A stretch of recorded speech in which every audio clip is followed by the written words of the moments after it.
kind of like, what do I want to talk about? For me, it's kind of like hard to be vulnerable and share my life experiences. It's very hard to like open up and talk about a lot of things because I've closed things in so long. You know, I don't really talk a lot about things that I went through, and once you open up and be vulnerable, then like I be feeling like a lot of people would use certain things against you.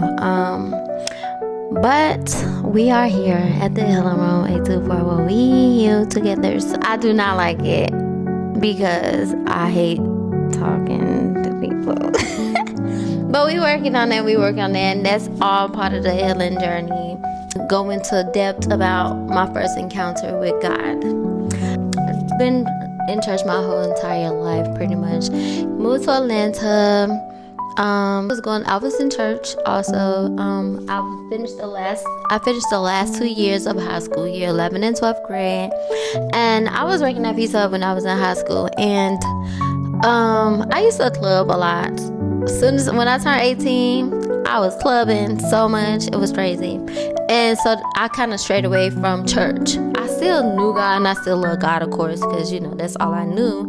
But when I turned 18, I had one question. I was like, how do we know our religion is the right or the correct religion? And no one could really give me a answer. Oh, just read the Bible. That's not really clear enough for me because what would they say? Just read the Bible and you'll find your answer in there, something like that. But it really wasn't clear because I'm like, okay, everybody have their God, everybody have their Bible, you know what I mean? So that's still not answering my question. But anyways, and I finally got the answer all these years later. The answer is they created religion to separate all of the beings. That's pretty much sum it up. They created religion to cause confusion, to separate all of us. Everybody have one God, the same God. You know, it's only one God. So I don't want to get too much on that right now. I was in church or whatever, then, you know, I got into the lifestyle of dancing because I used to club so much. And then it was this girl I was always clubbing with, and then she was like, you always in the club, you always dancing, you might as well make some money dancing. So that's how I got introduced to the stripper lifestyle. I was working at Pizza Hut. I think I was like 18 at the time and just graduated at 17. I graduated at 17 years old, and so I was like, shoot, let me try. So I went and got my little starter stripper gear. The little starter stripper kit. It was like a little hotel party where they had dancers, and I made good money. My first night, I was like, ooh. I got caught up in that game. I was 18. I think I stopped dancing like 26 or something like that. So yeah, I really got in and got out because I know, like, I was like, I do not want to be this old lady still in a strip club because you can really get lost up in there. It's hard to get out. You know, the money, easy, fast money. You just be like, oh my God. So I always told God, like, God, I don't want to be old in here. You know what I mean? Like, I gotta let this go sometime. What I'm gonna do though? And what I messed up at, it was like I didn't go in with the plan. It was just like, I'm making money, I spend it today, I can get it back tomorrow. That was kind of like my mindset. I really didn't have nobody to really, you know, like, really, I had to learn as I was going, pretty much. My first encounter with God. So basically, like, after all that, you know, I strayed away from church or whatever. I started dating women, and yeah, I just went through all that. So like, my first boyfriend after I stopped dating women happened like 2015, 2016-ish. I was going by Strawberry. I was still dancing when me and him was together. He would literally take me to work and he would wait for me. You know, like, I used to travel, so he would drive me out there and wait for me, and I mean, yeah, make sure I was good. And then one time, okay, so then like, you know, they was church going, his family was church going, so we joined church or whatever. I was happy, got back in church, and I loved the church. They didn't judge me, they just basically encouraged me. So, you know, when you go to those judgmental churches, it kind of made people stray away again. So it was never that. It was like, of course they didn't accept me dancing, but they accepted me for who I were, and they knew my potential, and they just encouraged me and motivated me to be better than what I was, or whatever. So I was going to church, and on Sundays, the club I was working at, Sundays, it was the day. It was Sundays, was the best day. So I'll go to church, go home, get some little rest, and then be going to the strip club. So one particular night, it was like a Sunday night, you know, get to the club, start drinking just to get comfortable. I could never really dance sober because I really have social anxiety super bad, and I really don't like talking to people for real. So it just gave me that little boost, like, okay, I can talk to people and, you know, not get too annoyed or whatever. So yeah, I'll drink, and sometimes I would overly indulge, go past my limits. Yeah. So one particular night I was in there, I was talking to a customer, and mind you, this is Sunday, I just left church not too long ago. So I was talking to the customer, and I was telling him, like, I was crying, like boohoo crying, y'all. And I was like, you know, the customers come in to vent to us. So it was like a reversal situation there. And I started crying like, oh my God, I just left church and I don't supposed to be in here. And then he was just talking, and he was like, well, you know, when God ready for you to get out of the club, then, you know, he gonna make a way for you, and he gonna get you out. So he was like, it's gonna be all right. Like, don't beat yourself up about it. You know, when God ready for you to get out, he gonna make sure that you are able to do so. So I'm like, I know, but I just feel so bad because I go to church and then I come to the strip club and I be drinking, and, you know, like, you feel bad. And then I have a good heart too, like, you know, so. But that was like my source of income. My bills was dependent on it. I was dependent on that. And I still, like, you know, I had all these ideas and these dreams and things like that. But, you know, everything is a process. Everything is a journey in life. And sometimes when we get off our path that God has directed us, when we walk down our own path, God will allow us to, you know, walk that journey. And then when He's ready, before you get too far, He'll come back and He'll come get you. So always remember that. God is always with us no matter what we are doing, and He'll allow you to walk your own little path that you think is the right way, and then before you get too far gone, then He'll come back and redirect your path. So yeah, so if you're doing anything that you're not like proud of or anything like that, don't beat yourself up. Just get through it, pray to God, let Him know, you know what I mean, and He's gonna make a way for you to redirect. And so, you know, I'm in church or whatever, so I'm still in church. So one night I ended up getting drugged at the club, like somebody put something in my drink. So that was a very bad night. I slapped the manager. I couldn't even get into my phone. Like, the girls had to help me, and they was like, this is not Tali, this is not Strawberry. I was gonna buy Strawberry. They were like, this is not Strawberry. We know how she is when she drinking, you know, like, I'd be a little crazy, a little third off, but they knew something was wrong. They was like, nah, something wrong, like, we seen her drunk, like, you know. And they was like, no, something wrong. I slapped the manager. I couldn't even tell them the passcode to my phone, so they had to like use my finger to get on my phone to call my boyfriend. He had to come get me, and when he came and got me, him and his sister came and got me.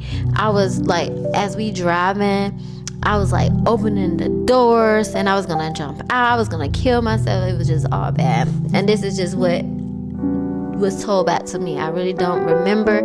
I just remember what they told me. Like, I know the next morning, I just know I made some money. I was like, where's my money? They had it at the club, so I went back to go get my money. But I didn't get fired because they knew something was wrong.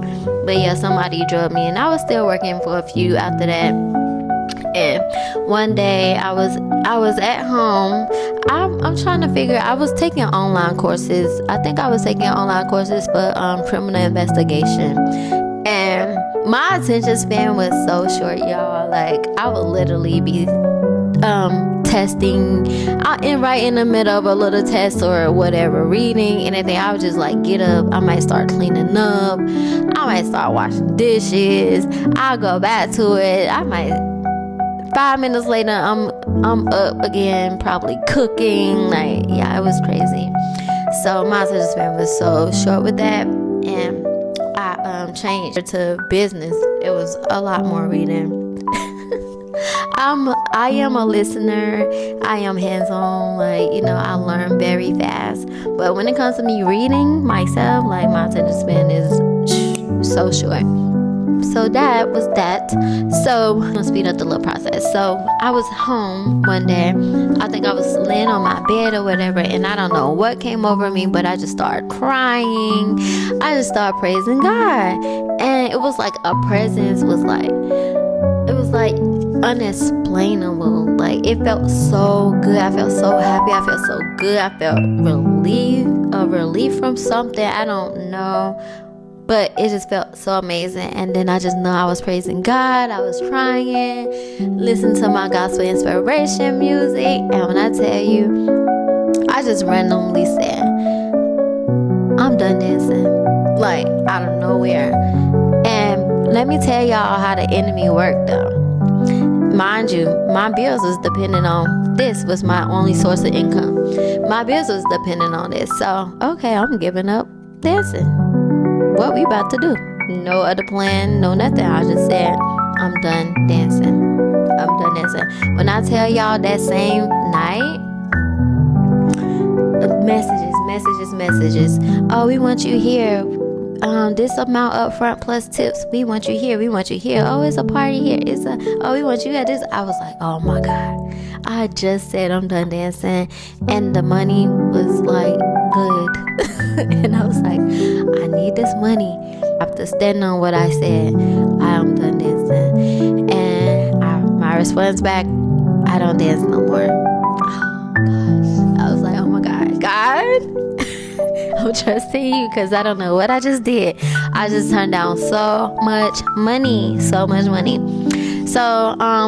back it up a little bit. So me and my boyfriend at the time, we had went to the movie theater, and they was building these apartments and townhouses right across from the movie theater. And I was like, oh my God, they so cute. I want to move here or whatever. So that, just keep that as a little back in your head. I want to move here. I just said I want to move here. So fast forward back to, I stopped dancing. So guess what? I didn't have no income. So I lost my apartment. I did lose my apartment. And so we was about to find another apartment before it hit the credit or whatever. And then the parents was just like, oh, y'all can come live here, save us some money, because everybody happy. I'm done dancing. Like, okay, we're gonna do whatever it is to help you, and till you figure out what you're gonna do. So we end up moving there. Toxic relationships. toxic. But I love him still to this day. Like, I don't really talk to him like that, but like, we cool, we are cordial. And now that I've matured, I understand why we went through what we went through. Everybody loved us together. Like, oh, that's your soulmate, y'all power couple, all that. But yeah, we fought so much, argued. It was toxic, but it was good. It was really good when it was good, but it got bad when it got bad. But I wouldn't say it was too bad, but we did have some toxic moments for sure. So yeah, end up living there. So we got into it too much. So the parents was like, you gotta go. You gotta leave. Y'all fighting too much in here. So this person I got pregnant by and all that, had a miscarriage, and we'll talk about that at a later date. Got a waitressing job at this little cigar bar. I hated working there because that cigar smoke always in your hair every day. So that was cool. And then I started working at this little warehouse. It was like a little temp job. Because I still had bills, so I'm trying to figure out what can I do like real quick. Got hired on at the temp through the temp service. It was a warehouse job. It was basically separating like, what was it, calendars, it was something, and then we had to shrink wrap it. It was a cool little easy job. So when I walked into the job, you know, at warehouses it's majority men or whatever. So the men, they was like, oh my God, why are you here? You're too pretty to be here. You're supposed to be on TV or something. I was like, I'm here to make money just like y'all are. But thank you for the compliments. I really appreciate that. And so I was working there, and I was working at the little waitressing job. And I was just like, oh my God, this money is slow. It is not the same, but God, we trust in you. I have too many bills, but I still got bills, so it's allowing me to save or whatever. I have to leave the house, and so I'm like, oh my God, where I'm gonna go? I'm the type, I do not allow people to know my business. I don't like asking people for anything. Like, I'm just gonna figure it out. So after I left, I parked at Walmart, and I slept in my car at Walmart. So then the next night, I probably went to like my sister's house, just showered or something, you know, real quick. They still didn't know what was going on. I just need to come shower real quick, you know. So then that night come, him at the time, he was in the studio, and he had me drop him off at the studio, and he knew I didn't have nowhere to go, and it was just like, he didn't really care what I had going on. Like, dang, you supposed to be my dude, and you know I don't got nowhere to go, but you about to go to the studio and just figure it out, girl. So anyways, after I dropped him off, that was the moment where I was just like, I'm done with him. Like, you really don't care? That's crazy. So I parked in front of the hotel, slept in front of the hotel that night. Woke up, you know, had to shower and wash my face and stuff. I went to work. I went to this BP to wash my face and brush my teeth. And not even knowing where I was at, the area that I was at, I'm just over here. And then, so the next time, I told my sister, so I ended up going to her house. She was like, I know you ain't sleeping in your car, and you got us. Like, what's wrong with you? So basically, like, you tripping. So, ended up staying with my sister for a few months or whatever. So I'm stacking my bread, whatever. So I go to church. I'm in church still. And this was the church that they introduced me to. And I was still going to that church because I loved it. Like, it was my peace. It helped me. It was my guidance. And it was one particular night we had a guest pastor come. And mind you, y'all, I'm saving deposit for my deposit for my apartment or whatever.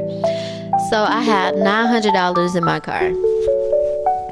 So we have this guest pastor. I don't know this man. He don't know me. We had this guest pastor. So he prophesied to me, and he told me, he said, God told me to tell you to give $1,000 tonight. And I was like, not my money. I'm saving for my place to live in. And I was like, oh my God, I have to be obedient. You know what made me know that it was real? Because some random person in church, I didn't even know this person, they said I got $100 towards it. Mind y'all, I had $900 in my car. He said $1,000. So what they $1,000, right? So I was like, okay, all right, I'm gonna trust you, God. I'm gonna trust you, God. This my money for my for my down payment. I'm trusting you, God. Please don't let me down. Please. So I go to the car. I get the money. That person give me the $100. I got my $1,000. Y'all, I gave the $1,000. 2 weeks later, I got approved. And I was applying for, I didn't apply for so many places. It was probably like 2. And one of the places that I actually applied for, I didn't even realize those were the apartments that I said I wanted to move into when we had went to the movie theater, right? So I was like, oh God, okay, I see you. So I got approved for it. So I went over there. I'm still not really putting two and two together, y'all. So, I did a little walkthrough, turning the money order and all that. So my move-in date. So I'm just like, I'm in the area like, oh my God, thank you, God. Oh my God, I'm glad I was obedient. I'm glad, because I know that was you, God. Like, I was saving my money, all my money, and then you blessed me 2 weeks later with this place, So then I'm in an area, a few months go by, and I'm like, hold on. That's that movie theater we was at, and I said I wanted to move over here when they was building these apartments. I was like, wow, God. Wow. All right. Okay. I see how you work. Oh, then I was like, oh my God, that's a BP. That's the BP. I brushed my teeth and washed my face at. And I was like, oh my God, that's the hotel I slept in front of. I was like, all right, God, I see how you work for real. Like, thank you, God. And I was just like, thank you, God. You are amazing. And that was like my first encounter with understanding how God works and how you have to walk by faith and just trust Him and believe Him no matter what. Like, He gonna make a way for you. And you always have to be obedient. You always have to pay attention. You always have to listen. Don't second guess God, y'all, because He already got a plan for you that's greater than you can even imagine. So imagine if I wasn't obedient and I didn't give my that amount that the pastor had asked for. And I would have missed out on my blessing for being disobedient. So it's like, always be obedient, because you never know the blessing that's behind it. And literally, God gave me exactly what I wanted. But guess what? I had to sacrifice. I made that sacrifice to give up dancing. You know what I mean? And He blessed me. So like, after I gave up dancing, that's when I changed my name from Strawberry to Talia Monroe, and I started modeling and doing music videos. It was a step up from dancing, but it wasn't like too far away from the dancing, But God allowed me to go through that. He allowed me to thrive in that area also. And when He was ready to take me out of that, He did the same thing. But I'm gonna tell y'all about that a little later. That's the second encounter with God. So I had to tell y'all this story first, so y'all can understand how God really works. And y'all gotta listen to Him, I'm telling you. And never question God, because He got that blessing in store for you. But you do have to sacrifice something. Like, you got to give up something for Him to bless you with more. And it was an upgrade from my old apartment. Then I got a new car. Like, He just blessed me tremendously. He allowed me to walk in rooms that I never imagined. I was around so many celebrities, and I was blessed. God really blessed me. I'm just grateful. I'm also just grateful for my journey now. And in the midst of all that, I'm gonna talk about I'm gonna talk about more, like, my blackouts, mental illness, all that. I'm gonna talk about all that at a later date, but I just wanted to share that. It was my first encounter with God. I really didn't know what to talk about today, because I was like, oh my God, I can't really just plan anything. You know how you be having so much to say, you don't know where to start. So I guess I was like, we'll just start there.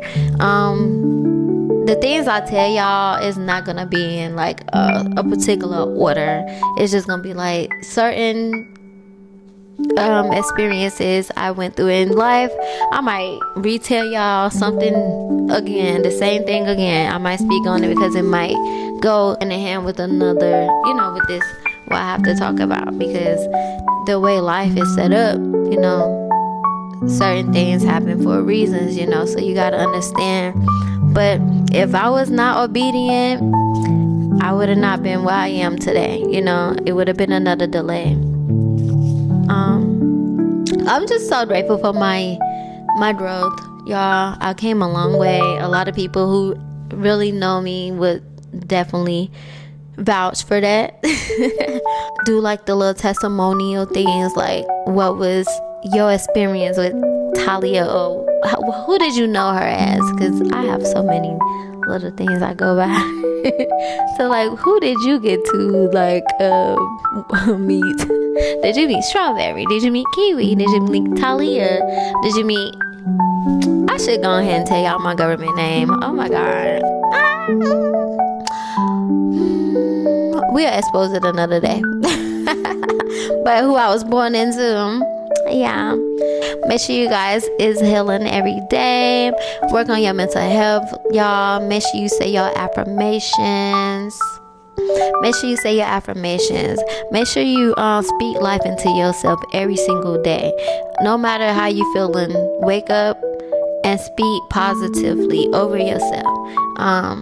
If you're having any negative things to say, or if you're feeling a negative way, do not speak it out loud, because words are very powerful. Words are spells. So be cautious. Be aware of the things that comes out of your mouth.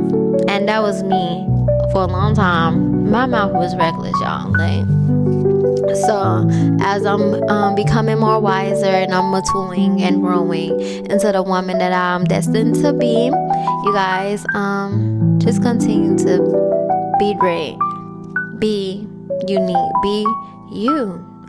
Whatever you want to do in life, just do it, y'all.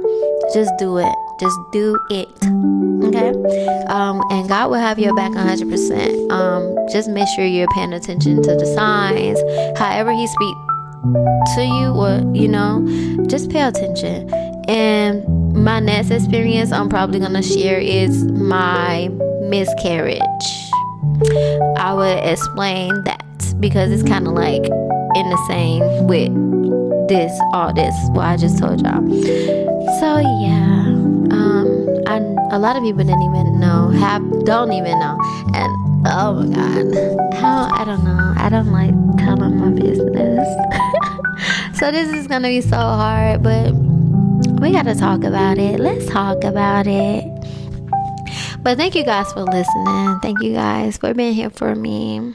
I love you guys. I love my earthies. I love you, earthies. Make sure you guys have a great, prosperous day.